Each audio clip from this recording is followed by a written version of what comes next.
Adam here with WholesaleSepticSupply.com. Okay, we got an FPZ and it's an SCL-06.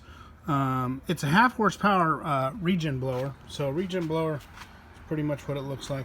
When these things come from the warehouse, they come wired for 220, and these two gold bars here are actually going. They're both going this way. Okay, so you have to undo this and this, and then hook your. I hooked the black wire over here and the white wire over here because I don't like that they're so close here, and I just don't like the idea of an arc happening between them and a short. So it's 110, so it doesn't really matter that much as long as I got power flow here.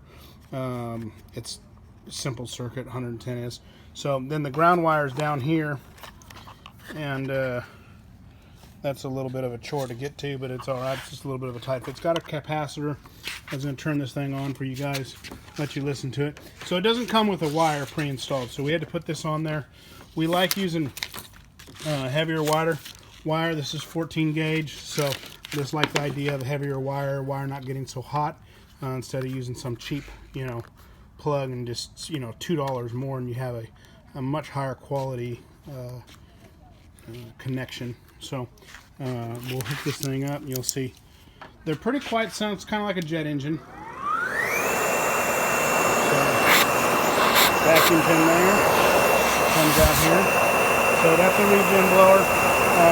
Interesting feature on these is you can't really you can't cause these to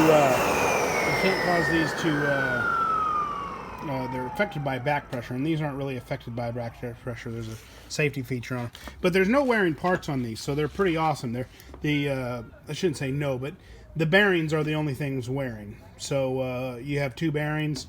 There's no wearing parts inside of here. It's just a big fan, so it's a very unique way. They put out a high volume of air, but they don't put out a lot of pressure, so that's where you're affected. So there are a lot of septic systems that are using these now.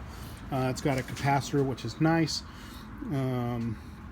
These are great little units. So that's how you wire one of these up. Is you got to switch the bar from facing this way. They'll come pre-done from the factory that way. And there's two bridges, and you take one bridge and put it this way, one bridge and put it that way, and put your ground down in there, and you're good to go. So this is getting wired up for somebody in Washington.